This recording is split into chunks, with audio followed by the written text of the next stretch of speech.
네, 오늘 예배 자리에 오신 우리 성도님들을 주님의 이름으로 축복합니다. 오늘도 하나님께서 베푸시는 큰 은혜가 임하게 되길 바랍니다. 오늘은 하나님의 아들 예수 그리스도라고 하는 제목으로 함께 말씀을 나누겠습니다. 여러분, 혹시나 여러분 중에 책을 써보신 적 있습니까? 책 출판하신 분 있으세요? 저도 아직 책은 안 써봤습니다. 근데 어떤 책을 쓸 때요, 그 책의 저자들이 책을 쓰는 목적이 있습니다. 아무 목적 없이 그냥 아무 때나 책 쓰는 사람은 거의 없을 거예요. 어떤 분명한 목적을 가지고 책을 씁니다. 제가 신대원 다닐 때 그 출판사의 한 사장님께서 우리 신학생들한테 뭔 얘기를 했냐면, 근데 전도사님, 유명해지고 싶으면 무조건 책을 쓰세요. 그래서 이게 그분의 말일 수 있지만, 책을 쓰는 목적 중에 많은 경우 자신의 이름을 알리고 싶기도 하고, 또 인기를 얻고 싶기도 하고, 또 유명해지고 싶은 그런 마음으로 책을 쓰기도 합니다. 물론 다 그렇지는 않지만, 또 어떤 사회적 이슈나 또 호기심을 자극시키는 그런 책들을 쓰기도 합니다. 실제로 호기심을 만족시킬 만한 그런 책이 있으면 잘 팔립니다. 예를 들어 성적인 호기심에 대한 어떤 책을 쓰거나, 아니면 지금 사회적 이슈가 되는 관심 분야에 대한 책을 쓰거나, 성공담을 담은 책을 쓰면 그런 책들은 실제로 잘 팔립니다. 신학서적들, 신앙서적, 우리가 읽는, 기독교인들이 읽는 신앙서적들 중에서도 어떤 특정한 그 대상으로 해서 쓴 책들이 잘 팔리는 경우들이 많았어요. 한 2005년, 2010년 이 정도 때 한때 인기가 많았던 책이 어떤 거냐면, 주로 학생들과 학부모들을 대상으로 편 공부법에 관한 책들이 인기가 많이 있어서 많이 팔렸습니다. 예를 들면 다니엘 학습법, 무슨 공부법, 이런 책들이 많이 팔렸어요. 그래서 인기가 한참 있었었는데, 여러분, 물론 그런 특정 분야의 책들을 읽는 건 잘못이 아니에요. 나의 관심사, 나의 호기심을 자극시키는 책들 읽어주는 것 괜찮습니다. 그러나 제가 원하는 것은 그 정도, 내가 좋아하는 분야의 책만 딱 읽고 그렇게 만족하고 사는 것이 아니라, 좀 더 우리가 그리스도인이라면 신앙 전기, 그러니까 우리의 믿음의 선배들에 대한 그 내용들, 또는 경건서적들, 이런 것들도 좀 관심을 가지면, 그런 것들도 읽으면 여러분의 영적 유익에 참 도움이 되겠다라는 생각을 해봅니다. 무엇보다 하나님의 말씀인 이 성경, 하나님에 대한 호기심과 하나님에 대한 갈증을 가지고 성경을 더 많이 읽고 연구하는 분들이 많아졌으면 좋겠다라고 하는 개인적인 바람이 있습니다. 여러분, 신앙서적이든지 비신앙서적이든지 상관없이 어떤 책을 쓸 때에는 반드시 어떤 목적을 가지고 쓰게 되어 있습니다. 기록 목적이 있다는 거예요. 성경도 기록 목적을 가지고 있습니다. 성경 66권에 여러 성경들이 있는데, 그 66권의 성경 중에 물론 기록의 목적이 분명하게 밝히지 않은 것들도 있지만, 분명하게 기록 목적을 밝히고 있는 성경들도 있습니다. 그 중에서 가장 분명하게 기록 목적을 밝히고 있는 성경 중에 하나가 있다면 바로 오늘 우리가 보고 있는 요한복음이에요. 한번 볼까요? 요한복음 31절. 오늘 본문 31절인데요. 요한이 왜 이 복음서를 기록했는지 정확하게 기록 목적을 밝히고 있습니다. 보이시는 분 같이 한번 읽어볼까요? 읽어보겠습니다. 시작. 오직 이것을 기록함은 너희로 예수께서 하나님의 아들 그리스도이심을 믿게 하려 하며, 또 너희로 믿고 그 이름을 힘입어 생명을 얻게 하려 함이니라. 아멘. 요한이 요한복음을 기록한 목적은 바로 이것 때문이에요. 예수님이 누구신지, 예수님은 어떤 분이라고요? 하나님의 아들 그리스도이심을 믿게 하기 위해서 요한복음을 기록했다. 또한 예수님의 이름을 믿고 생명을 얻도록 하기 위해서, 영생을 얻도록 하기 위해서 이 요한복음을 기록했다라고 분명하게 밝힙니다. 그래서 저는 오늘 요한이 이 메시지, 왜 이 기록 목적을 밝히면서 이렇게 이 메시지를 전하고 싶었는지에 대한 초점을 맞추면서 함께 말씀을 나누도록 하겠습니다. 자, 이걸 알려면 먼저 이 요한복음을 기록한 요한에 대해서 좀 이해할 필요가 있습니다. 요한이 어떤 사람인지를 자세하게는 오늘 나눌 시간이 없어서 다 나누지는 못하지만, 요한에 대해서 간단하게만 좀 우리가 알 필요는 있어요. 여러분, 요한이 누굽니까? 오늘 이 복음서를 기록한 요한은 예수님의 12제자 중에 한 사람이죠. 그리고 예수님과 함께 3년 동안 동고동락했던, 예수님 가장 가까이 따라다녔던 그런 제자 중에 한 명이 바로 요한이에요. 특별히 요한은 그 12제자 중에서 더 내밀한 핵심 그룹, 3명으로 구성된 핵심 그룹, 그러니까 베드로, 야고보, 요한, 이 3명은 특별히 예수님께서 이 3명을 더 데리고 다니실 만큼 그렇게 핵심 멤버들 중에 한 명이 바로 이 복음서를 기록한 요한입니다. 자, 그런 이런 요한이라고 한다면 예수님에 대해서 다른 제자들보다 훨씬 더 예수님을 많이 봤을 거고 예수님을 더 잘 알고 있을 겁니다. 가까이에서 예수님을 지켜봤으니까. 이런 요한이 이 복음서를 기록하고 있다고 한번 생각해 보세요. 여러분이 요한이다. 그러면 어떻게 복음서를 쓰고 싶으세요? 썼겠어요?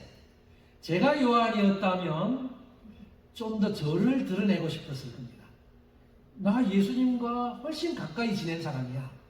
예수님이 무슨 일을 하셨는지 나 가까이에서 들었고 또 가까이서 지켜봤고, 그러니까 아마 요한복음을 요한이 기록했다고 하면 보통 이제 우리의 마음 같아서는 예수님에 대해서 기록하지만 나를 은근히 드러내서 나도 예수님 가까이에서 예수님을 너무나 잘 안다, 그런 자랑을 하고 싶었을 겁니다. 근데 여러분 요한복음을 실제로 읽어보면 알겠지만 요한은 자신의 자랑을 하지 않습니다. 요한은 자신을 드러내지 않아요. 심지어 자신의 이름조차 밝히고 있지 않습니다. 그래서 요한은 오직 예수님만 드러나기를 바라는 사람이에요. 유명한 목사님 가운데 찰스 스펄전 목사님이라고 계신데요. 찰스 스펄전이 이 요한복음, 어느 설교에서 요한이 이 복음서를 기록하면서 자신을 얼마나 드러내지 않으려고, 자신의 흔적을 이 요한복음 복음서에 흔적을 남기지 않으려고 얼마나 주의를 기울였는지에 대해서 이야기한 적이 있습니다. 우리가 보통 인간의 본성이면 나를 드러내고 싶잖아요. 근데 요한은 자기를 드러내지 않으려고 힘쓴 흔적들이 많다는 거예요.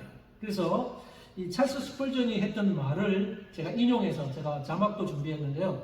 제가 쭉 한번 이야기할 때 보이시는 눈으로 한번 따라와 보십시오. 찰스 스펄전이 요한에 대해서 이렇게 이야기했어요. 요한은 자신이 등장한 여러 곳의 이야기를 생략합니다. 우리 주님께서는 다른 제자들을 제외해두고 베드로와 야고보와 요한을 자주 불러 당신과 함께 있게 하셨습니다.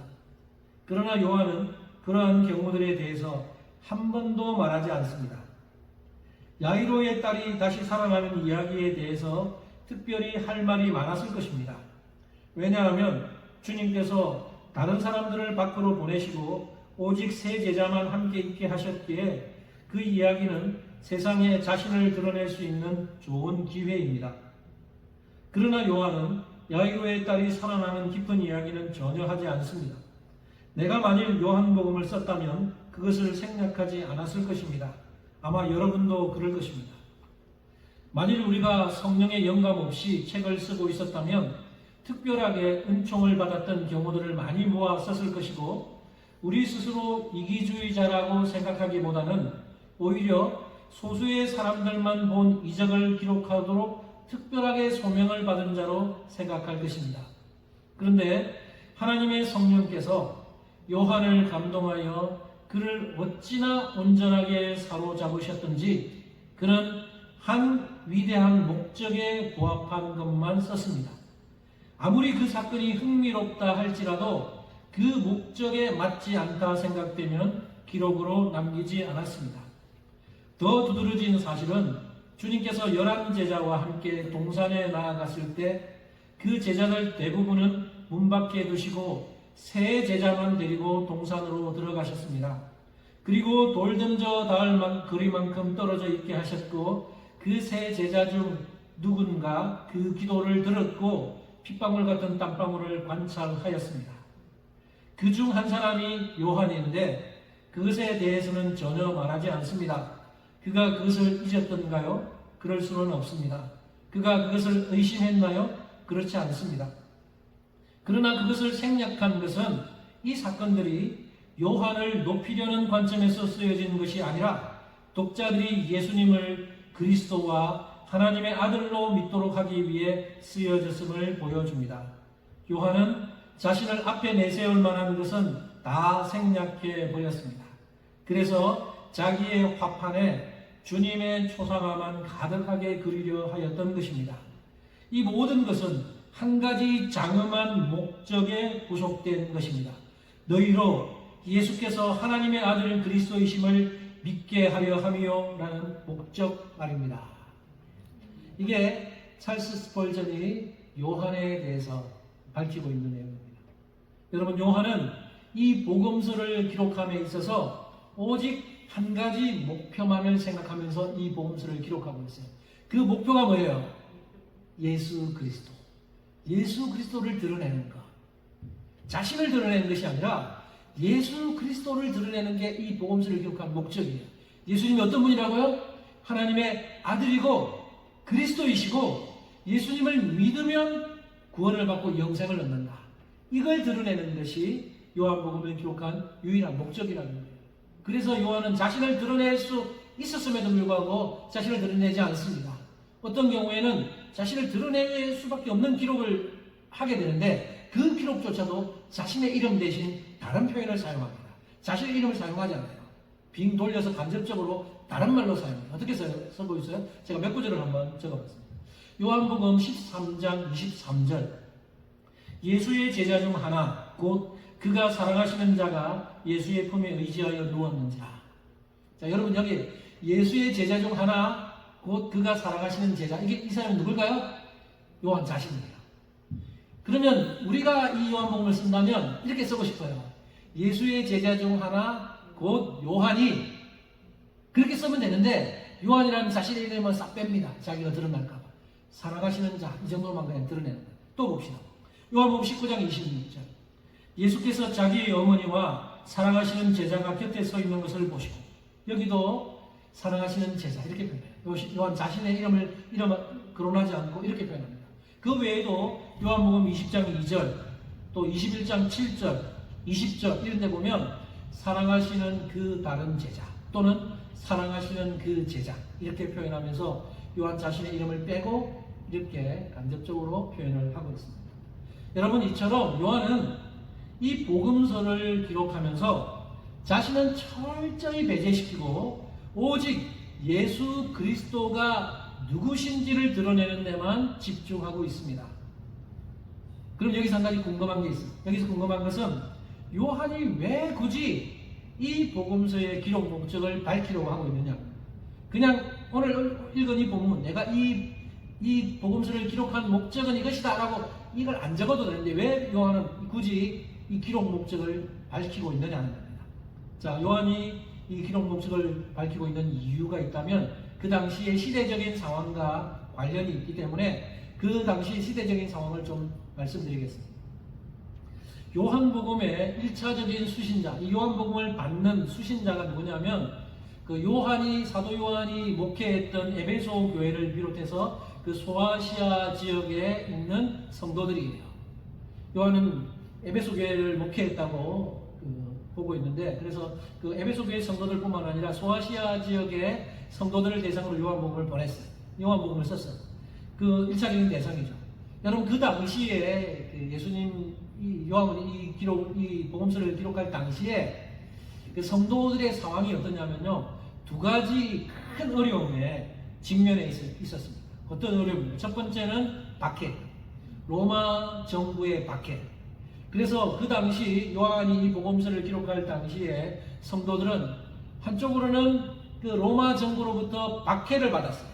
예수님을 믿으면 죽임을 당할 수도 있는 그런 박해의 위협이 있었고, 또 하나는 교리적인 도전 앞에 있었습니다. 특별히 유대교와 헬라 철학자들로부터 교리적인 도전을 받았어요. 그래서 그 성도들은 이런 두 가지 어려움 속에서 큰 신앙생활을 하는데 지장이 많았습니다. 그 중에서도 특별히 교리적인 도전, 유대교 사람들과 또 헬라 철학을 믿는 그 사람들로부터의 공격이 굉장히 심했어요.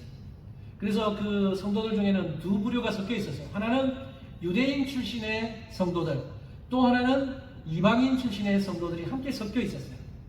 그래서 이 성도들이 혼란을 겪고 있었습니다. 그래서 제가 그 이야기를 간단하게만 해드릴게요. 먼저 이 유대인 출신의 성도들, 여러분 그 이방 땅에 그 소아시아 지역의 교회, 에베소 교회, 뭐 빌립보 교회 이런 교회들의 대부분은 그 이방인 출신의 성도들이 많았겠지만 또 흩어진 유대인들이 가서 유대인들이 예수를 믿는 분들이 있기 때문에 유대인 출신의 성도들도 있잖아요. 그래서 교회는 이렇게 유대인 출신의 성도들과 이방인 출신의 성도들이 섞여 있었는데 유대인 출신의 성도들은 어떤 어려움이 있었냐면 교리적으로 아직까지 정립이 안 되어 있어요. 우리는 지금 21세기를 살고 있기 때문에 수많은 그 학자들, 신학자들이 많이 연구해 놓은 걸 가지고 이제 교리적으로는 많이 이렇게 좀 안정이 된 상태에서 우리가 예수님을 믿고 있잖아요. 근데 지금 요한이 이 복음서를 기록할 당시에는 그들이 예수님을 믿긴 했지만 교리적으로 아직 확립이 안 되어 있기 때문에 유대교와 기독교의 관계가 도대체 뭔지, 그리고 구약과 신약은 도대체 어떻게 연결되는지 이런 것에 대해서 아직까지 정립이 안 되어 있는 상태입니다. 그러니까 이 사람들이 예수님을 믿긴 했는데 예수님을 믿고 나서 막 공격하면 대답할 말이 없고 어떻게 대답할지를 모르는 거예요. 예수님이 구원자라고 해서 믿었는데 이제 막 공격해 오는 거예요. 그래서 그 당시에 이 유대인 출신의 성도들은 유대교에 있는 사람들로부터 많은 공격을 받았습니다. 초창기에는 괜찮아요. 오순절 사건 이후에 초창기에는 유대교와 기독교가 함께 공존했는데 시간이 점점 지날수록 유대교로부터 심한 공격을 받게 됩니다. 그래서 어느 지경에 이르냐면 유대인들이 예수님을 믿어서 예수님을 나의 구주로 고백을 하면 유대교 공동체로부터 추방을 당합니다. 그리고 그들은 하나님을 믿지 않는 자로 간주해버립니다. 유대교가 믿는 분은 누구예요? 유일신 여호와 하나님을 믿잖아요. 근데 이 유대인 출신들이 여호와 하나님도 믿지만 이제 예수님도 구주로 이렇게 고백하니까 이 유대교는 예수님을 받아들이지 않는 사람들이기 때문에 이 유대인 출신의 성도들을 향해서 너희들은 우리 공동체에서 나가라. 유대 공동체로부터 내쫓아버렸어요. 그리고 너희들은 하나님을 믿는 자들이 아니다. 이렇게 하나님을 믿지 않는 자로 간주해버렸습니다. 이런 상황 속에서 얼마나 힘들겠어요. 유대교 사람들은 훨씬 더 규모가 크고 기독교인들은 훨씬 더 규모가 작은데 그래서 큰 어려움을 당하고 있었습니다. 그래서 요한은 이 복음서를 통해서 그 유대인 출신들의 성도들에게 분명하게 예수님이 누구신지를 알려줄 필요가 있었던 것입니다. 예수님이 누구라고요? 예수님은 바로 하나님의 아들이다. 그분을 믿는 것이 구원을 받는 것이고 하나님을 믿는 것과 똑같다. 저 여호와 하나님을 믿는 것, 여호와 하나님과 우리 예수 그리스도는 하나님과 성자 하나님이시고 똑같은 분이다 라고 가르치는 것이 필요했기 때문에 요한은 이 복음서를 써서 그 혼란스러움에 빠져있던 유대인 성도들을 대상으로 해서 그 말씀을 적는 거예요. 예수님이 누구신지를 분명하게 밝혀주는 겁니다. 그리고 구약과 신약도 별개가 아니라 구약과 신약은 연결되어 있다는 거예요. 신약은 구약을 확대 개성한 것이기 때문에 그 신약, 지금 우리가 신약을 살고 있지만 신약은 구약과 상관없는 것이 아니라 연결되어 있다는 것을 밝히고 있는 거예요. 그래서 이 유대인 출신의 성도들을 향해서는 이 메시지를 통해서 그렇게 확신을 심어주기 위해서 이 복음서를 기록하는 거예요. 자, 그러면 이제 이방인 출신의 성도들도 있잖아요. 이방인 출신의 성도들도 교리적인 그 혼란 속에 도전을 받고 있었습니다. 특별히 이 이방인 출신들은요, 헬라 문명의 영향을 받은 사람들인데 나중에 복음을 듣고 예수님을 믿은 사람들입니다. 근데 그 당시에 교회가 당면한 가장 큰 문제 중에 하나는 이단 사상입니다. 지금 미국에도 이단이 많이 들어와 있잖아요. 신천지도 있고 어머니 교회 이런 것도 얼마 전에 들어와 있다고 이야기합니다. 이미 미국 땅에도 이단이 많이 있어요. 한국에도 신천지와 같은 이단이 활개를 치고 있고 그 당시에 예수님 돌아가시고 요한복음이 기록될 당시에도 이런 이단들이 너무 많이 이제 출현을 해서 교리적으로 굉장히 혼란을 겪고 있었습니다. 그래서 요한복음이 기록된 시기를 대략적으로 학자들은 AD 85년에서 95년경으로 보고 있습니다. 정확하게 몇 년이다 이렇게 짚지는 못하지만 대략적으로 AD 85년에서 95년 사이에 요한복음이 기록된 것으로 보고 있습니다. 자, 그럼 여러분 이 AD 85년부터 95년 이 사이의 시대를 한번 생각해 보세요. 이 사이에 기독교의 상황이 어떨지 한번 생각해 보십시오. 예수님이 대략적으로 AD 한 30 몇 년경에 돌아가셨어요. 십자가에 못 박혀 돌아가셨잖아요. 그러니까 그때부터 지금 AD 85년에서 95년 사이니까 예수님이 십자가에 못 박혀 돌아가시고 나서 이미 한 50년에서 60년이 지난 시기입니다. 지금 예수님이 돌아가신 지 50년에서 60년이 지난 시기에 요한이 지금 이 복음서를 쓰고 있는 거예요. 자, 그리고 예수님의 12 제자들 중에 다 죽었어요. 요한만 빼고 다 죽었어요. 다 순교해서 죽었어요. 오직 요한만 살아있어요. 지금 이 시점은. 베드로도 죽었고 야고보는 제일 먼저 죽었잖아요. 제일 먼저 죽고 그 다음에 다른 제자들도 다 예수님의 복음을 전하다가 다 죽었어요. 순교했어요. 오직 요한만 살아남아요. 지금 이 복음서를 쓰고 있습니다. 요한은 굉장히 오래 살았어요. 요한은 100살 정도까지 살았다고 보고 있습니다. 그러니까 요한은 굉장히 장수하고 오래 살았어요. 그러니까 그 목적이 있을 거라고 생각해요. 요한을 그렇게 오래 살도록 하신 목적이 뭐냐? 이런 요한복음을 기록하게 하시고 또 요한 서신을 기록하게 하시고 요한 계시록을 기록하게 하시고 그런 것을 기록하게 하시기 위해서 하나님은 유일하게 12제자 중에 나머지 11제자들은 다 순교로 죽었지만 요한만큼은 순교당하지 않고 오랫동안 살아남게 하셔서 이런 복음서를 쓰고 또 이런 요한의 책들을 쓰도록 하셨다고 저는 믿습니다. 근데 한번 생각해 보세요. 이 시점에 예수님의 다른 제자들 다 죽고 없어요. 요한 혼자 살아남고 있으니까 현실적인 문제가 있습니다. 어떤 문제가 있습니까? 예수님의 복음을 전하고 싶은데 복음을 전할 사람들이 너무 부족한 거예요. 그래서 뭐 베드로가 살아있고 야고보가 살아있고 그러면 같이 막 복음을 전하면 될 텐데 이미 오래전에 죽어버렸어. 그것도 제 나이 때 죽지 않고 예수 믿는다는 이유로 순교당해서 죽었어요. 그러니까 예수님을 직접 보고 예수님과 함께 다녔던 사람들이 내가 예수님 알아. 내가 예수님과 같이 다녔어. 그렇게 하면서 복음 전하면 효과가 있을 텐데 이미 60년 정도 지나고 나니까 아무도 없는 거예요. 주변에. 요한 혼자 살아남았고 지금 요한은 늙었어요. 지금 이 나이가 대략 한 80에서 90세 정도 되지 않았을까. 굉장히 연세가 많으니까 힘이 빠지고 복음 전하기도 어려워요. 그렇다고 요한이 제자들을 많이 키워낸 것도 아니에요. 물론 요한의 제자 중에 훌륭한 제자, 폴리갑과 같은 제자가 있어요. 여러분 폴리갑이라는 이름 들어봤는지 모르겠지만 이 폴리갑은 또 순교당하는데 아주 훌륭한 제자들도 있지만 그렇게 수백 명, 수천 명의 제자들을 키워낸 것도 아니잖아요. 그러니까 현실적으로 복음을 전해야 되는데 복음을 전할 사람들의 숫자가 없기 때문에 복음을 전하기도 어려워요. 그러다 보니까 이런 상황 속에서 이단이 출현하는 겁니다. 이단은 왜 출현해요? 거짓 것을 살짝 바꾸잖아요. 그래서 이 예수님이 돌아가신 지 한 60년 지나니까 엉뚱한 얘기를 하는 사람들이 많이 나타나는 거예요. 엉뚱한 복음을 전하는 사람들이 이단들이 많이 출현하게 되니까 그걸 보면서 견딜 수가 없었던 요한이 이 복음서를 쓰게 된 거예요. 특별히 그 중에서 이단 가운데 어떤 이단이 대표적이냐면 그노시스주의라고 하는 이단, 우리말로 하면 영지주의라고 합니다. 영지주의 들어봤어요? 영지주의 이단이 출현해서 이 굉장히 기독교에 반대되는 잘못된 교리를 전하기 시작했어요.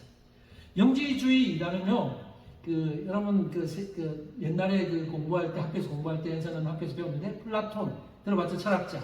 플라톤의 이원론 사상에 영향을 받은 그기가 바로 영지주의예요. 플라톤의 이원론 사상은 이원론이라는 게 두 가지로 딱 나뉘는데 눈에 보이는 물질 세계는 악하고 더럽고 눈에 보이지 않는 정신 세계는 선하다. 이게 이 플라톤의 이원론 사상입니다. 이 이원론 사상에 영향을 받은 것이 영지주의예요. 그래서 영지주의라는 이단이 나타나서 교회에 침투해서 성도들을 막 미혹하는 겁니다. 그러면서 어떻게 가르치는 거예요? 예수는 하나님이 아니다. 예수는 인간으로 오신 것이 아니다. 이렇게 막 주장을 하는 거예요. 근데 이 사람들이 혼란스러운 거죠. 왜냐하면 아닌데 예수님은 하나님의 아들이고 예수님은 인간으로 오셔서 우리를 구원한 구원자인데 이렇게 믿었는데 영지주의 이단이 교회에 침투해서 자꾸 이렇게 엉뚱한 교리를 전파하면서 너희들 속고 있는 거야. 예수는 하나님이 아니야. 예수는 인간으로 오시지 않았어. 이렇게 자꾸 가르치니까 그들은 혼란스러워서 자꾸만 이제 교회를 떠나는 사람도 생기고 이걸 지켜보고 있던 요한이 참을 수가 없어서 요한복음을 기록한 거예요. 노년에 요한복음을 기록한 거예요. 그 중에서 이 영지주의 이단이요. 첫 번째로 예수는 하나님이 아니다. 예수의 신성을 부인했어요. 이거는 아주 소수의 사람들이었는데, 소수의 영지주의자들이 주장한 건데, 예수는 하나님의 아들이 아니라고 주장했어요. 이 신성을 부인한 거죠. 그들은 이렇게 엉뚱한 교리를 가르쳤어요. 하나님께서 많은 방사물들을 내보내셨는데, 그 방사물 중에 하나가 멀리까지 가서 하나님도 멀어지더니만 어느 물질에 딱 접촉했다. 그래서 물질에 접촉한 그 방사물이 결국 이 세상을 창조한 창조자가 되었다. 이렇게 가르쳤어요. 말도 안 되죠. 근데 그렇게 가르치면서, 그리고 그들에 의하면 예수님은 누구냐면 하나님이 많은 방사물을 내보내셨는데 그 방사물 중에 하나가 바로 예수다. 그렇게 가르칩니다. 그러다 보니까 예수님은, 그들의 가르침에 의하면 예수님은 하나님이 될 수 없는데, 하나님이 그냥 어떤 창조한 내보낸 방사물 중에 하나, 이 정도밖에 되지 않는 거죠. 이게 소수의 주장이라면, 이제 영지주의자들의 대부분의 주장은 예수님의 인성을 부인합니다. 예수님은 인간이 아니다, 인간으로 이 세상에 오시지 않았다라고 주장합니다. 왜 그렇습니까? 그들의 그 이원론 때문에, 앞서 플라톤의 영향을 받은 그 이원론 때문에. 그 이원론에 의하면 눈에 보이는 물질 세계는 악해요. 그래서 이 육체는 눈에 보이는 물질이잖아요. 그래서 그들에 의하면 우리의 육체는 다 악하다고 합니다. 악하고 더럽다. 눈에 보이지 않는 정신세계, 영의 세계는 선하다고 생각하니까, 하나님께서, 눈에 보이지 않는 그 하나님은 선하신 분인데, 그 선하신 하나님께서 어떻게 이 더럽고 악한 육체를 입고 이 땅에 오실 수 있느냐? 그래서 이 이원론에 입각한 영지주의자들이 예수님을 하나님으로 인정해 준다 그래도, 예수는 절대로 이 더러운 육체를 입고 이 땅에 오실 리가 없다. 그러면서 예수님의 인성을 거부해서 부인했습니다. 그래서 그들은 뭘 주장하냐면, 예수는 진짜 육체를 입고 이 땅에 온 것이 아니라 가짜 몸을 입고, 마치 유령처럼, 환영처럼 가짜 몸을 입고 이 땅에 왔다. 그렇게 주장했어요. 이게 바로 가현설이라고 불립니다. 여러분, 가현설이라고 들어봤어요? 그래서 그들은 가현설을 주장합니다. 예수는 가짜 몸을 입고 이 땅에 온 유령이나 환영과 같은 존재다라고 가현설을 주장했습니다.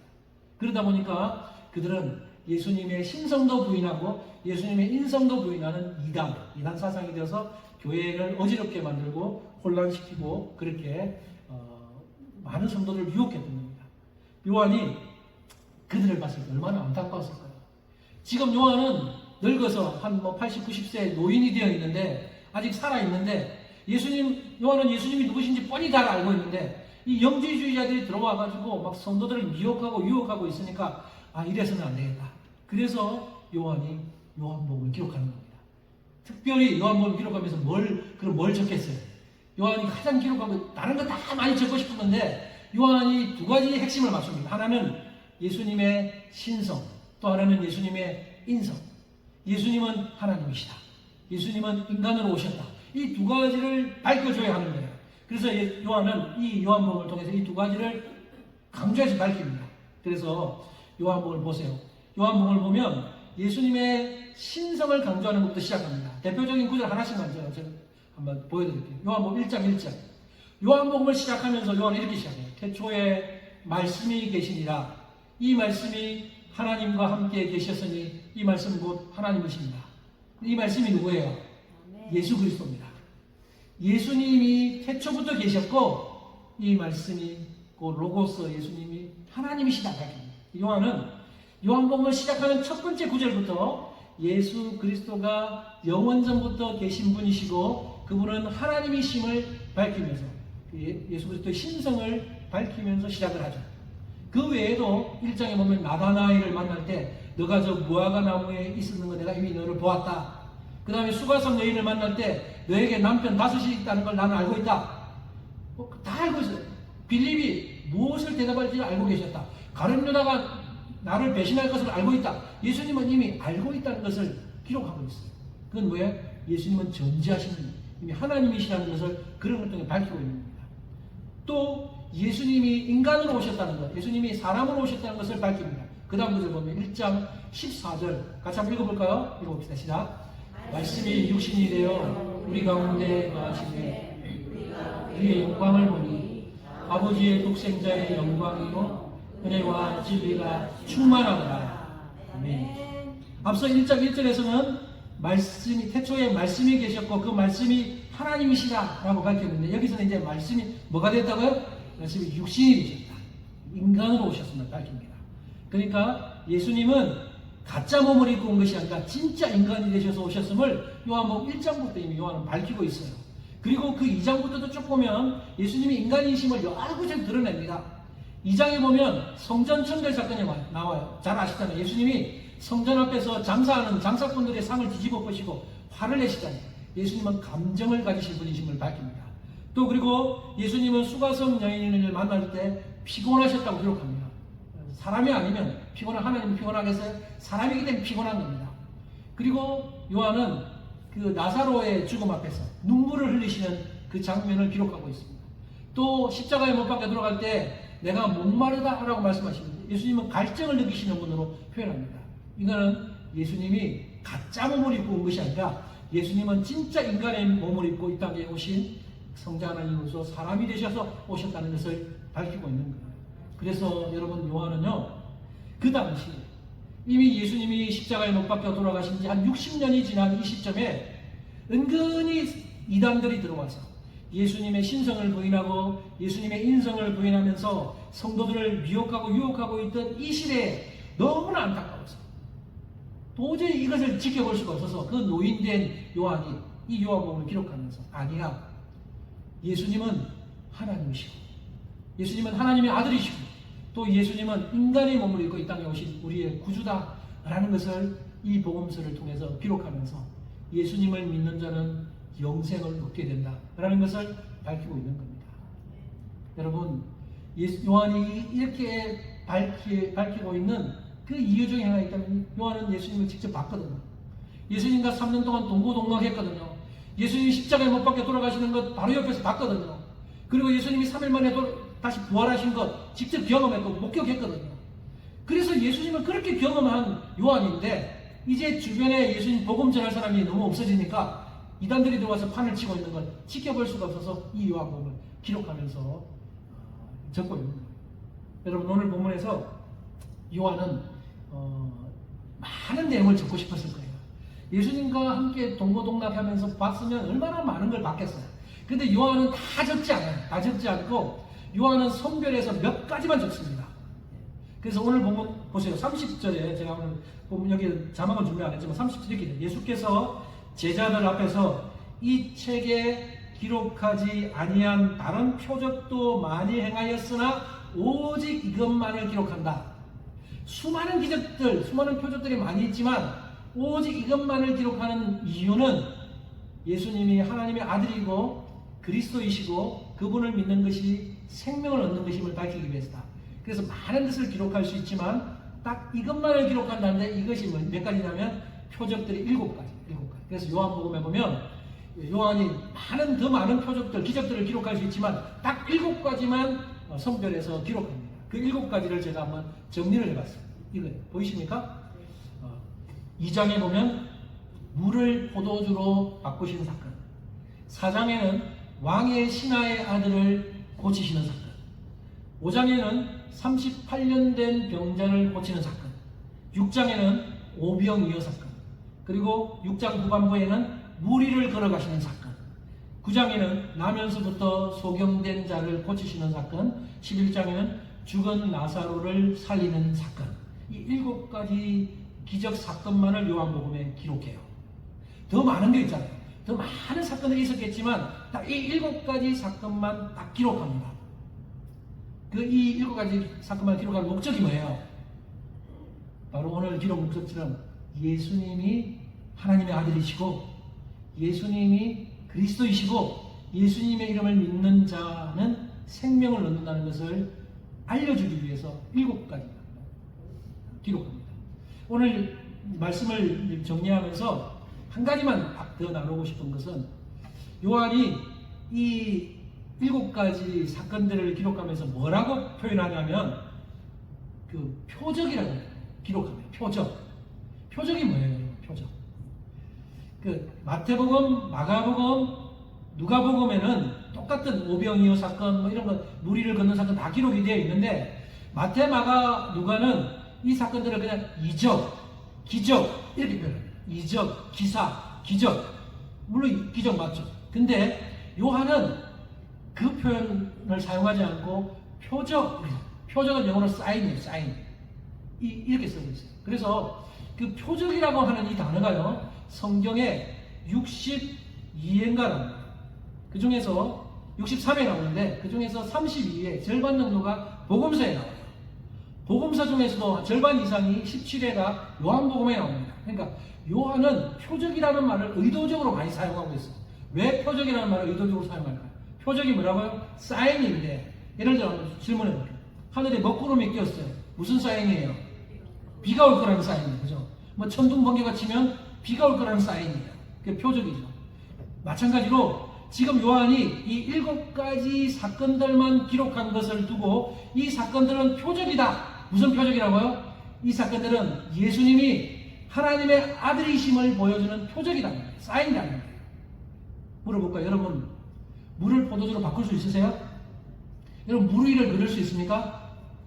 오병이어 물고기 2마리와 보리떡 5개로 수천 명을 먹이고 12광줄이 남길 수 있습니까? 이거는 사람으로서는 안 되는데, 사람으로서는 안 되니까, 자, 이런 표적을 행했다. 이거 뭐예요? 누가 하셨다고요? 하나님이 하셨다고요. 이건 하나님이 아니면 아니다. 아무도 할 수 없는 일이다. 그러니까 이런 사건들을 기록하면서 이건 표적이다. 바로 예수님이야말로 하나님의 아들이고 그리스도라는 사인이다라는 것을 알려주기 위해서 표적이라는 단어를 써요. 그래서 한 번만 더 눌러주시면, 자, 이 사건들을 보이시는지 모르겠지만, 물을 포도주로 바꾸신 사건은요, 물질의 양을 초월하신 겁니다. 여러분, 물이 녹으면, 얼음이 녹으면 물이 되죠. 그 다음에 수증기로 변하잖아요. 이거는 물리적인 변화라고 해서, 이거는 기적이 아니에요. 그럴 수 있어요. 그죠? 근데, 물과 포도주는 물리적인 변화가 아니고 화학적인 변화입니다. 이거는 사람은 할 수 없어요. 근데 예수님은 물을 포도주로 바꾸는 물질의 질을 바꾸시고, 물질의 질을 초월하신 겁니다. 물질의 질을 초월하면 물질의 양을 초월하는 사건도 있죠. 그게 바로 오병이어예요. 오병이어는 보리떡 5개와 물고기 2마리로 수천 명, 5천 명을 먹이고도 12광줄 남기는, 이거 물질의 양을 초월하시는 거예요. 이건 하나님 아니면 아무도 할 수 없어요. 그 다음에 왕의 신하의 아들을 고치신 사건은 어떤 사건이냐면, 지금 예수님은 가나에 있어요. 근데 왕의 신하는 가브나움에 있어요. 근데 지금 아버지가 찾아와 신하가 지금 아픈데 좀 예수님 와서 고쳐주세요. 그런데 예수님은 가지도 않고, 여기서 너의 아들이 나았다. 신하의 아들이 나았다. 그 실제로는 아니면 나았어. 그러니까 예수님은 지금 다른 장소에서 있는 분인데 고치는 공간을 초월하시는 겁니다. 공간을 초월하신다면 또 시간도 초월하셔. 38년 된 병자를 고치심으로 시간을 초월하시는. 그 다음에 무리를 그리시는 사건은 자연질서를 초월하십니다.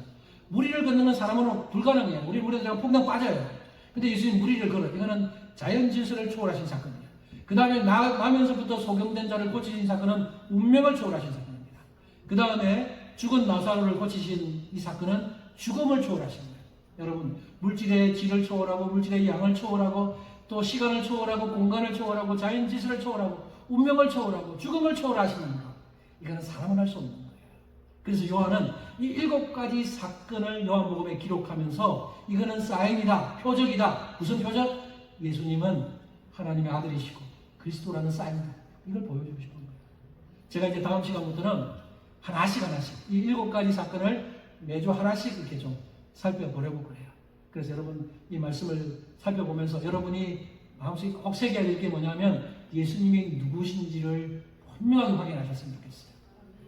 네. 여러분, 예수님을 하나님의 아들로 믿습니까? 네. 예수님이 그리스도시고 그분을 믿으면 구원받고 영생을 얻는 거 믿으십니까? 네. 예, 요한이 그걸 알려주고 싶었던 거예요. 우리는 이미 그것을 믿고 이미 구원받은 자들이라고 저는 믿습니다.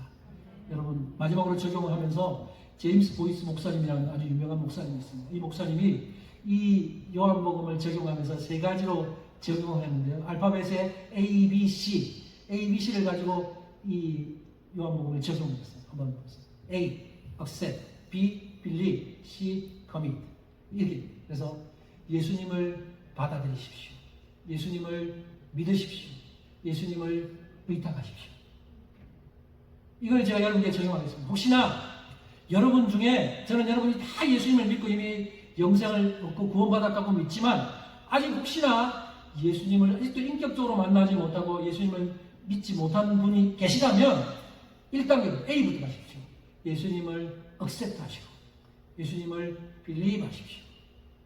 그러나 지금 이미 2단계까지 다 되셨다면 지금 여러분이 하셔야 될 것은 C, 커밋. 예수님을 의탁하고 주님께 맡기고 의지하시고 이런 삶을 살아가시기 바랍니다. 그러면 주님께서 늘 여러분과 함께 계실 거죠.